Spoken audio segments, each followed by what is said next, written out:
He's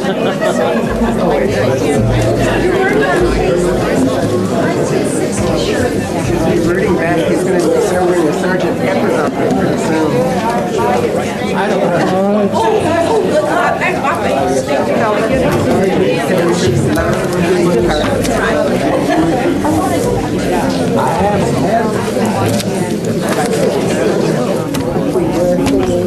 I've got some my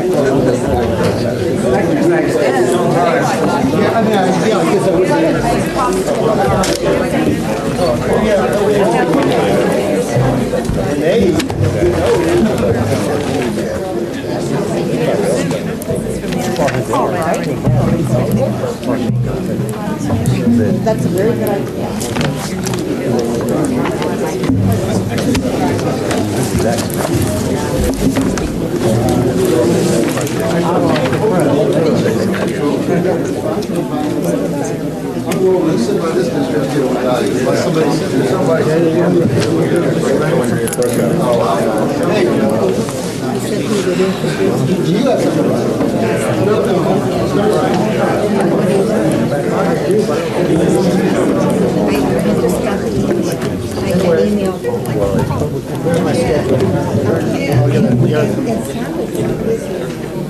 Pardon?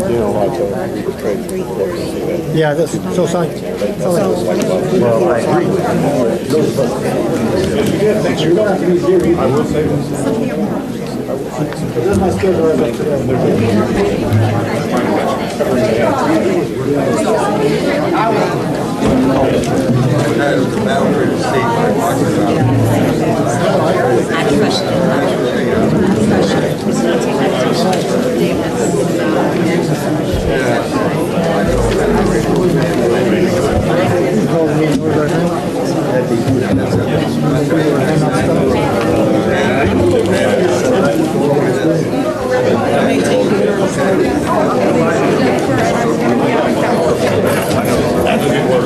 That's what we get for sitting back.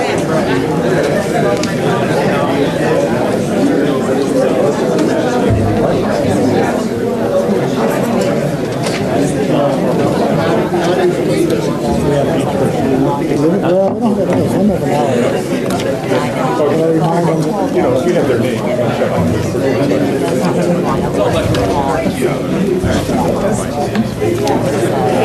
Well, I think the people want to have to first.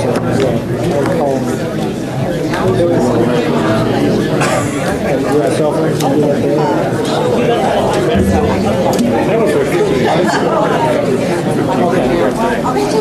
yeah, let me start. All right, let's go. Are you ready?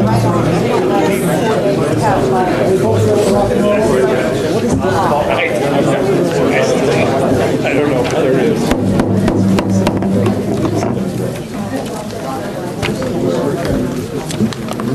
I call to order the regular meeting of the Champaign County Board. Today is Thursday, May 22nd, 2008. It's 7:05. Roll call, please. Schrader. Here. Wysocki. Here. Ammons. Here. Anderson. Here. Beckett. Here. Benzel. Betts. Here. Carter. Here. Coert. Denitz. Here. Gladney. Present. Gross. Here. Hunt. James. Here. Jay. Here. Jones. Here. Knott. Here. Langenheim. Here. McGinty. Here. Moline. Here. Mosier. Here. O'Connor. Here. Nudo. Yes. Putman. Richards. Here. Sapp. Here. Weibel. Here. We have a quorum. Mr. Hunt informed me earlier that he would not be attending because of family matters. Tonight's prayer, because we're so close to Memorial Day, is a prayer for those who mourn.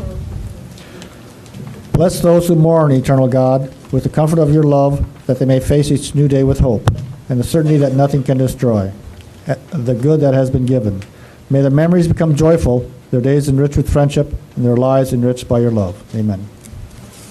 Pledge of Allegiance. Of the United States of America, and to the republic for which it stands, one nation, under God, indivisible, with liberty and justice for all.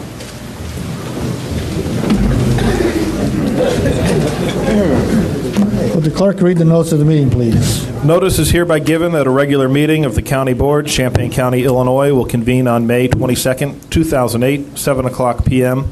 in the Lyle Shields Meeting Room, Brookings Administrative Center, 1776 East Washington Street, Urbana, Illinois, in said county for the purpose of allowing and ordering payment of claims against the county, receiving and acting upon reports of committees, and such other matters as may be brought before said meeting shall continue in session from day to day until the completion of said business. Mr. Chairman, I move approval of the notice of the meeting. Moved by Mr. Betts, second by Ms. Wysocki. All in favor? Aye. All opposed? Motion carries.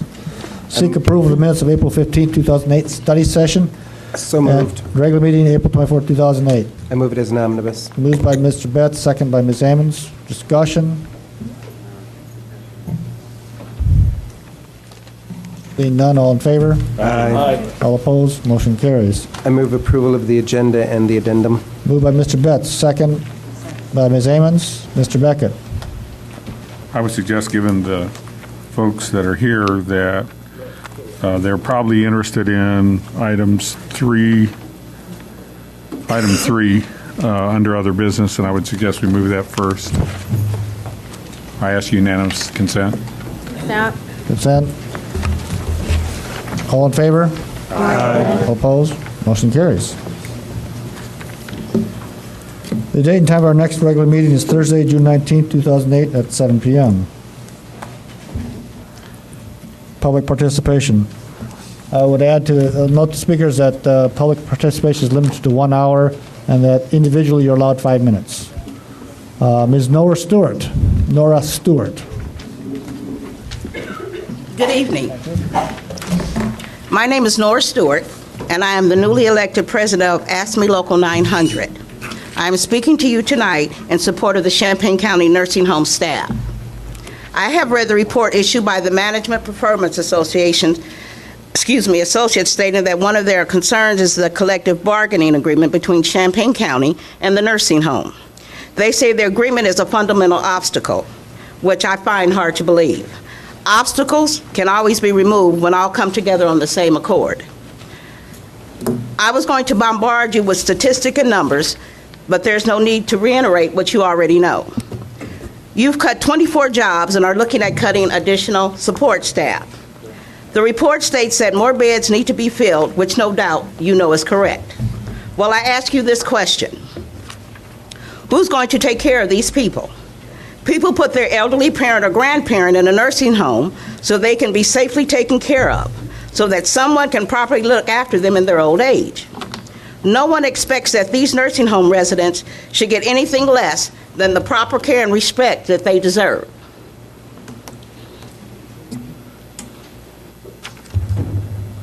With the staff shortage, the nursing home will not be able to properly care for these patients.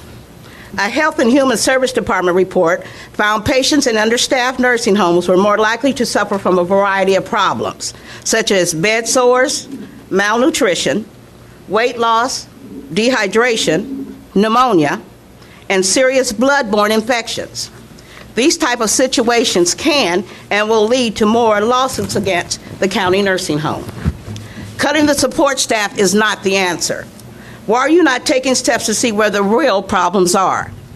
Did you know that the total yearly salary of the 24 you laid off is a little over $219,000?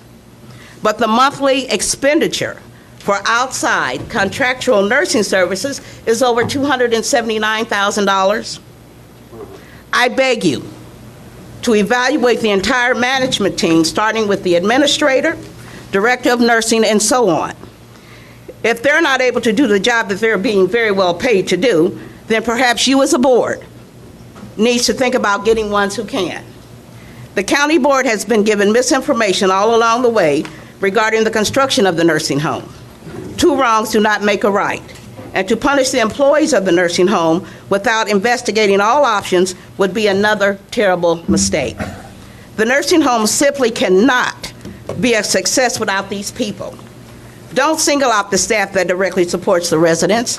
Remember, this is a staff that takes pride in their job and pride in being part of the Champaign County family. Thank you.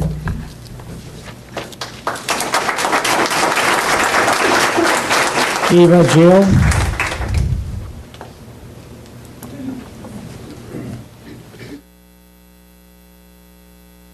Hi, my name is Eva Yele. I'm a resident of Champaign, and as Nora so well put it, I think with all the solutions the board is looking at, one area should not be overlooked, and that is administration. Nurses are well paid. Other nursing homes don't seem to have problems retaining nurses, and I just urge the board, with looking at everything, but especially at the administration of the nursing home and the director of nurses. Thank you. Belden Fields.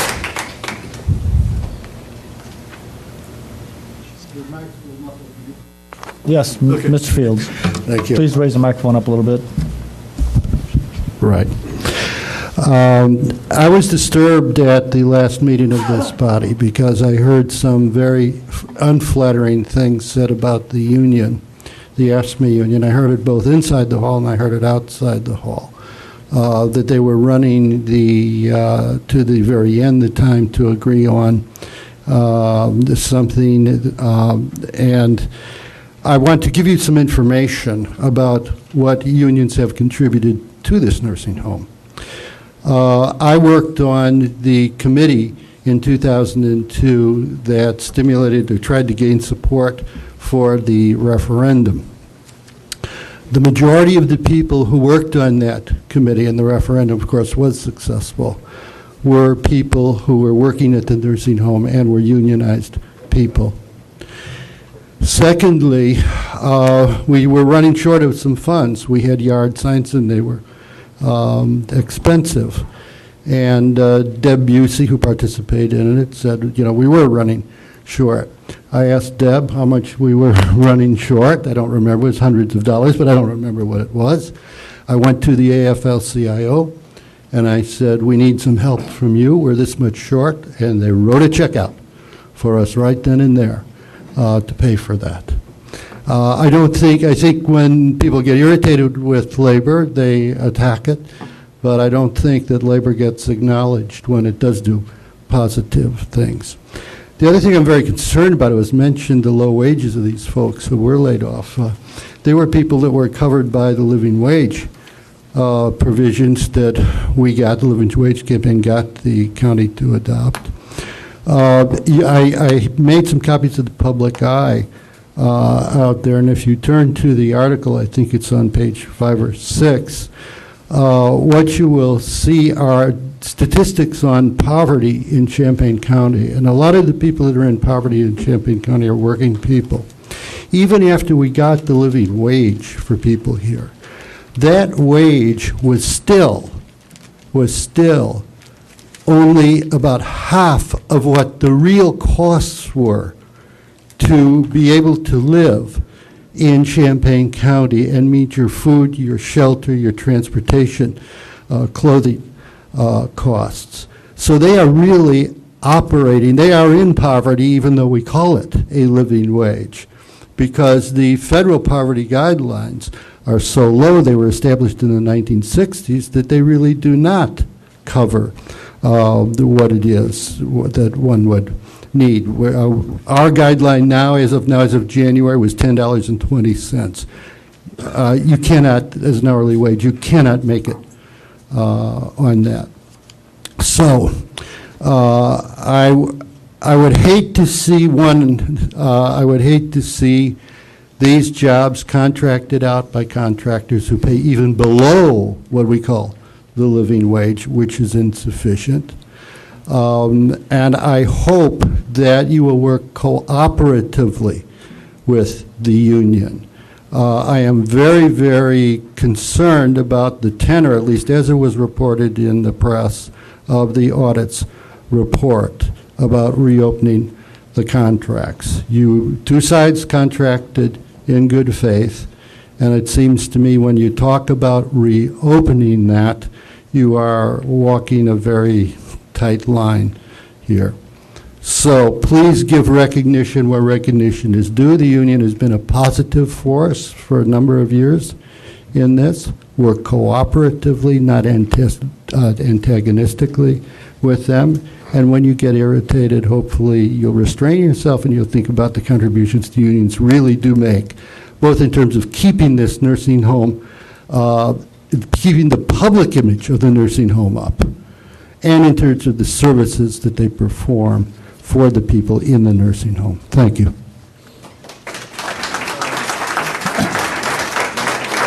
Megan McClare.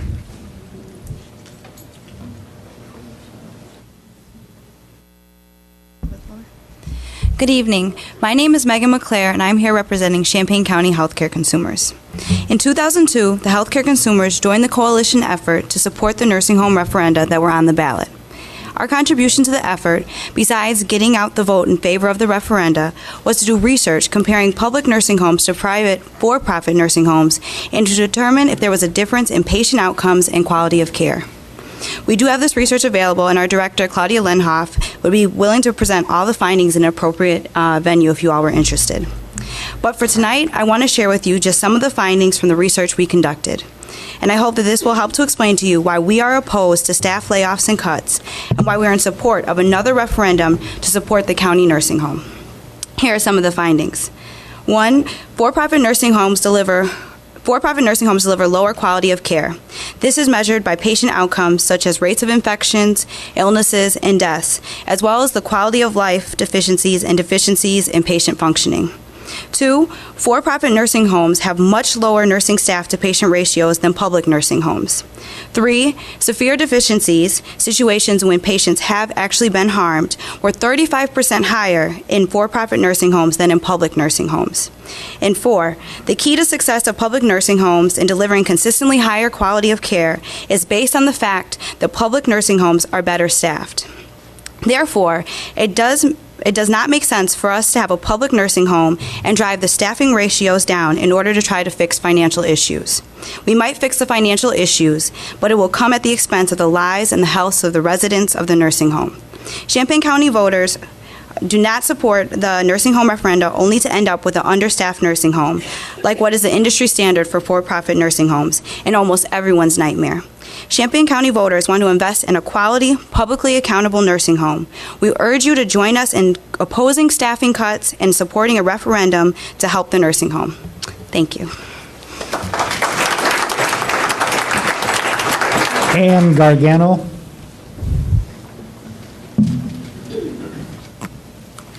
Good evening. My name is Ann Gargano, and I'm also here representing Champaign County healthcare consumers. As my colleague Megan said, healthcare consumers is opposed to staff cuts at the county nursing home, and we are in support of having a referendum to help fund the nursing home. We at healthcare consumers do recognize that there are real financial issues that must be addressed, and I want to focus my statement on our recommendations for addressing some of these. So we recommend the following.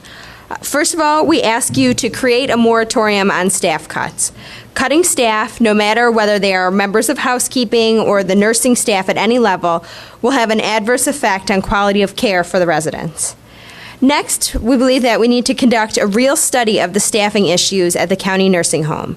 Is reliance on agency staffing decreasing or increasing, and for what category of staff? Make the findings publicly available. Our nursing home, after all these years, should be moving away from agency staffing. We need to look at all levels of staff, not just registered nurses. We also ask the nursing home administration to stop holding beds open for those higher paying patients and fill the beds with Medicaid patients who are on the waiting list to get in. Financially speaking, a patient in the bed, even a Medicaid patient, is better than an empty bed. The nursing home has real and fixed overhead costs that must be paid, whether the patients are filling the beds or not. So why not fill the beds with Medicaid patients on the waiting list?